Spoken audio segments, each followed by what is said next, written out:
네, 반갑습니다. 을지로위원회입니다. 이제 예산국회에 들어섰는데요. 을지로위원회에서 요구하는 민생 예산과 관련된 첩보 기자회견을 하겠습니다. 저는 을 지키는 민생실천위원회 위원장 민병덕입니다. 오늘 오신 분들 김문수 의원님 오셨습니다. 김남근 의원님 오셨고요. 이강인 의원님 오셨습니다. 이현희 의원님 오셨고요. 이용호 의원님 오셨습니다. 예, 시작하겠습니다. 생존위기의 을, 정부가 나서야 살릴 수 있습니다. 민생예산 4대 분야, 소상공인, 취약계층, 노동, 기술 탈취 분야에 대한 증액을 촉구합니다. 존경하는 국민 여러분, 2026년도 정부 예산안이 728조 원으로 편성되었습니다. 회복과 성장을 위한 내년 예산은 우리 경제와 민생을 살리는 마중물 역할을 할 것입니다. 하지만 우리는 냉정하게 현실을 직시해야 합니다. 지난 3년간 윤석열 정부에서 대한민국 을들의 삶이 얼마나 망가졌는지 말입니다. 가계부채는 1900조 원을 넘어섰고 자영업자의 폐업률은 역대 최고 수준을 기록했습니다. 소상공인들은 고금리와 고물가의 이중고 속에서 하루하루를 버티고 있으며 중소기업들은 대출 이자 부담에 숨이 막힐 지경입니다. 청년들은 빚으로 미래를 담보잡히고 노년층은 복지 사각지대에 방치되고 있습니다. 지난 윤석열 정부는 민생 예산을 삭감하며 철저히 을을 외면했고 R&D 예산 삭감으로 성장의 불씨마저 꺼뜨리려 했습니다. 법의 사각지대, 예산의 손길이 닿지 않은 복지 사각지대, 정부의 돌봄과 지원이 절실히 필요한 곳곳에서 국민들은 외면당했습니다. 728조 원이라는 예산 규모도 지난 3년간 망가진 가계, 자영업, 소상공인, 중소기업의 삶을 회복시키기에는 여전히 부족합니다. 그렇기에 을지로위원회는 더욱 꼼꼼하게, 더욱 전략적으로 예산을 점검하고 보강하겠습니다. 고장난 시계의 시침과 분침을 고쳐가는 자세로 을지로위원회는 2026년도 정부 예산안을 집권 여당의 책임감을 갖고 더욱 꼼꼼하게 살피겠습니다. 이재명 국민주권정부는 회복과 성장을 기치로 기술이 주도하는 초혁신 경제, 모두의 성장, 기본이 튼튼한 사회, 국민 안전, 국익 중심의 외교 안보를 내년도 예산안에 담아냈습니다. 이제 성장과 분배의 두 바퀴로 힘차게 달려가야 합니다. 성장만으로는 을의 삶이 나아지지 않고 분배만으로는 지속 가능하지 않기 때문입니다. 2026년 정부 예산에는 국민이 실제로 체감할 수 있는 민생 예산들이 대거 포함되었습니다. 정부는 복지제도의 기준선인 기준 중위소득을 6.51% 인상해 저소득층의 생계개별을 4인 가구 기준 매월 200만 원 이상 지원하도록 했습니다. 관련 예산도 8조 5천억에서 9조 2천억으로 대폭 늘렸습니다. 이는 복지 사각지대에 방치된 취약계층에게 생명줄과 같은 지원입니다. 지역사랑 상품권 지원 사업에 1조 1,500억 원의 예산을 증액했습니다. 이는 지역경제를 살리고 골목상권을 회복시키는 실질적 수단입니다. 소상공인 경영안정 바우처를 위한 정부 신규 예산 6천억 원은 고금리 고물가 속에서 버티고 있는 영세 소상공인에게 공과금과 보험료 같은 고정비 부담을 덜어주는 실질적 지원이 될 것입니다. 폐업 위기에 몰린 자영업자들에게 희망을 주는 예산입니다. 청년 미래적금 예산 7천억 원도 청년들이 빚이 아닌 저축으로 미래를 준비할 수 있도록 돕게 되었습니다. 빚으로 미래를 담보 잡힌 청년들에게 희망의 씨앗을 심는 예산입니다. 그러나 국민의힘은 벌써부터 이러한 민생 회복 예산을 현금성 지원이라며 삭감을 운운하고 있습니다. 이는 무책임하고 몰렴치한 태도입니다. 을지로위원회는 민생예산 방어에 총력을 기울이겠습니다. 생존위기에 몰린 을에게 스스로 알아서 책임지라고 하는 건 너무나 가혹합니다. 더 이상 버틸 수 없는 한계에 직면했습니다. 그렇다면 정부가 나서야 하지 않겠습니까? 을과 더불어 언제나 을지로위원회는 지난 정부 3년간 망가진 을의 삶을 복원하고 미래를 향해 함께 나아갈 수 있도록 2026년 예산을 국민의 편에서 꼼꼼하게 챙기겠습니다.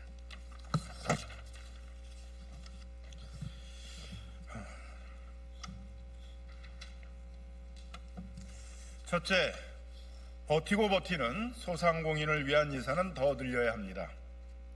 소상공인 경영바우처 확대 9,854억 원 증액, 공공배달의 활성화 870억 원 증액, 전통시장 시설 안전관리 강화 71억 원 증액, 청년몰 활성화 45억 원 증액, 전국 상인연합회 활동 지원 및 전통시장 홍보 각 7억 원 9억 원 증액, 소상공인 사회보험료 지원 46억 원 증액, 소상공인 판로 개척 지원 34억 원 증액, 지역 소상공인 육성 10억 원 지역 등은 경기 침체 속 지역 상권과 자영업자의 회복을 위한 자영업자의 회복을 견인할 핵심 예산입니다. 코로나 채무 상환 부담과 경기 둔화로 폐업 위기가 확산된 지금 소상공인이 장사를 통해 빚을 갚고 재기할 수 있도록 경영바우처 지원 한도와 대상을 확대해야 합니다. 소상공인은 사실상 온라인 배달 플랫폼에 종속되어 있습니다. 소상공인의 98%가 플랫폼을 이용하고 절반 가까운 업주가 매출의 75% 이상을 플랫폼에서 발생시키지만 20% 이상이 수수료 광고비로 빠져나가고 있습니다. 이른바 무료 배달 뒤에 점주 비용 전가가 존재해 생색은 플랫폼이, 부담은 점주가 라는 말이 나오고 있습니다. 이런 구조에서 공공배달앱 예산 870억 원 증액은 단순한 앱 지원이 아니라 독과점 완화와 유통질서 정상화를 위한 공공정책입니다. 아울러 전통시장 시설 개선 및 안전관리 예산 71억 원은 화재 재난으로부터 상인을 지키는 최소한의 안전망이며 청년몰 활성화 예산 45억 원은 청년 창업을 위한 상권 세대교체의 발판입니다. 지역 신용보증재단 재보증 예산 2,560억 원은 실제 자금 수요를 반영한 소상공인 금융안정의 버팀목이 될 것입니다. 두 번째입니다. 사회적 취약계층 보호를 더욱 두텁게 해야 합니다. 햇살론 특례 및 햇살론 뉴스 등 서민과 청년 금융의 지원을 위해서 1,067억 원 증액, 지역사회 통합 돌봄을 포함한 돌봄 통합 지원 재정 부담 확대에 737억 원 증액, 한국형 상병수당 시범 사업에 153억 원 증액, 대중교통비 환급 지원에 1,704억 원 증액, 6개 도시철도를 포함한 도시철도 무임수송 손실의 국비 보조 5,768억 원 증액, 도시철도 노후시설 차량 개선 지원에 1,615억 원 증액은 저소득층, 고령층, 장애인, 청년, 저신용자의 삶을 직접적으로 지탱하는 필수 민생 예산입니다. 고금리, 고물가 시대의 저신용 서민과 청년을 지키는 것은 금융의 가장 기본적인 책무입니다. 햇살론 특례와 햇살론 유수 예산을 1,067억 원 증액하여 고물가 경기 둔화로 커진 채무 상환 부담을 덜고 금리 인하를 통해 이자 부담을 줄여야 합니다. 돌봄 통합 지원 예산은 돌봄 노동자가 제값받는 사회, 돌봄이 끊기지 않는 지역사회를 만들기 위한 기본입니다. 인력 확충과 국가 지원 확대를 통해서 누구나 자신의 동네에서 존엄하게 돌봄을 받을 수 있어야 합니다.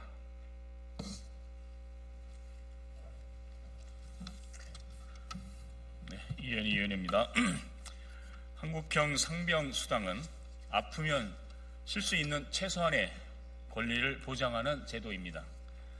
소득이 끊길까 두려워 아파도 출근해야 하는 사회에서는 노동자가 제때 치료받기 어렵고 회복의 기회조차 보장받기 어렵습니다.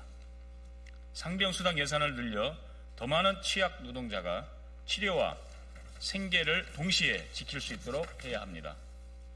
교통비 지원도 이동권을 보장하고 서민의 일상을 지탱하는 기본 복지입니다. 대중교통비 환급과 도시철도, 무임소송, 손실, 국고보조는 청년, 노인, 저소득층의 이동을 지키는 데 꼭 필요한 예산입니다. 지하철, 도시철도는 취약계층의 가장 현실적인 이동수단인 만큼 국가는 노후시설과 차량을 제때 보수, 교체할 수 있도록 책임있게 지원해 안전사고를 줄여야 합니다.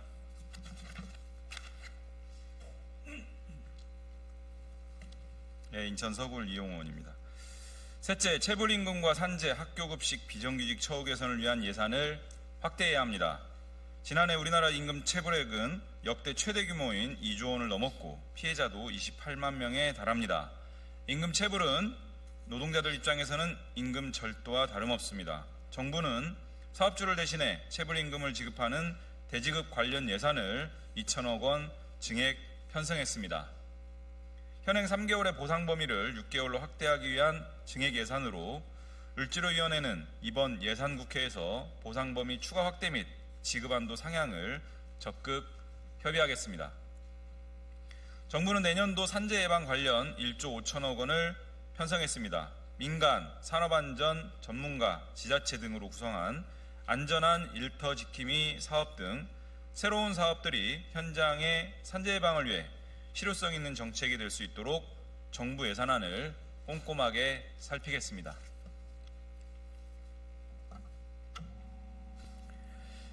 김문수 의원입니다. 아울러 방학 중 비근무자 등 교육공무직에 대한 생계 보장과 처우 개선을 위한 예산을 확보하겠습니다.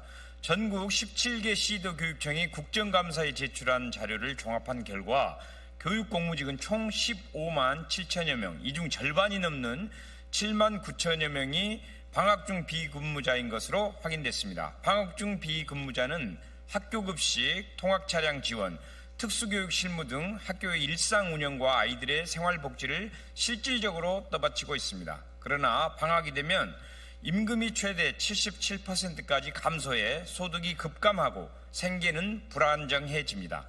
이들에게 방학은 휴식이 아니라 소득이 끊기는 절벽의 시기입니다. 그럼에도 교육부는 이들의 보수 실태를 제대로 파악하지 못한 채 임금 격차와 생계 불안을 해소할 체계적인 대책을 내놓지 못하고 있습니다. 이에 이번 예산국회에서는 방학 중 비근무자 처우 개선을 위한 실태조사 및 연구 영역 추진, 상시근로 전환 전까지 한시적 생계 보전을 위한 생활안정지원금 도입을 제안하겠습니다. 현재 11년차 근무자 기준 평균 72만 원 수준에 머물러 있는 방학 중 보수를 130만 원 수준으로 상향하고 이를 위해 교육부와 시도교육청이 각각 50%씩 분담할 수 있도록 국고 574억 원 편성을 요구하겠습니다. 이제 학교는 단순히 공부만 하는 공간이 아닙니다. 아이들에게 학교는 먹고 쉬고 놀며 함께 자라는 생활의 터전입니다. 그 터전을 지탱하는 필수 노동자들이 최소한의 생활을 유지할 수 있도록 보장하는 것은 교육의 공공성과 지속 가능성을 지키기 위한 필수 민생 예산입니다. 넷째, 기술 탈취, 사회적 경제 위협 등 을의 손실 방지 대책에 예산을 투입해야 합니다. 중소기업 기술 탈취 근절 27억 원 증액, 기술 보호 선도기업 육성 및 피해 회복 지원 6억 원 증액은 기술 탈취를 사전에 막고 이미 피해를 입은 기업이 손해액 산정과 회복 지원을 통해 문을 닫지 않고 버틸 수 있도록 하는 최소한의 안전망입니다.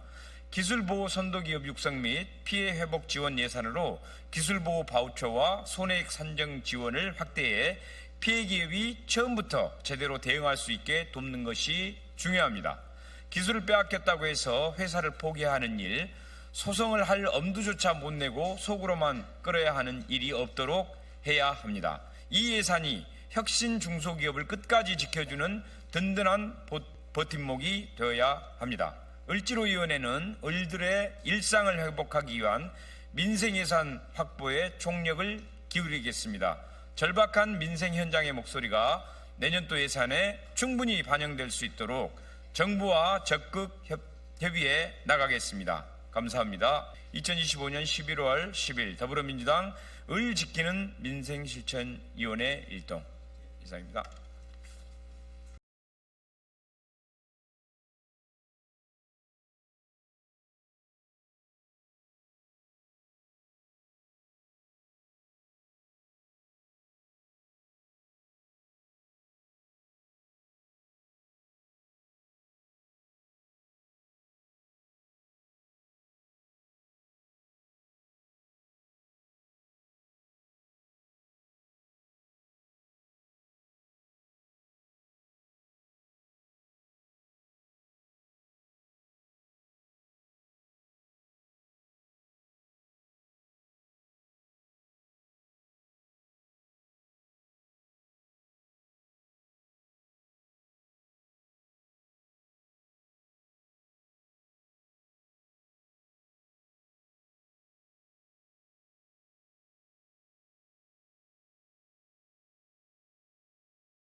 2025년 11월 10일 더불어민주당 을 지키는 민생실천위원회 일동 이상입니다.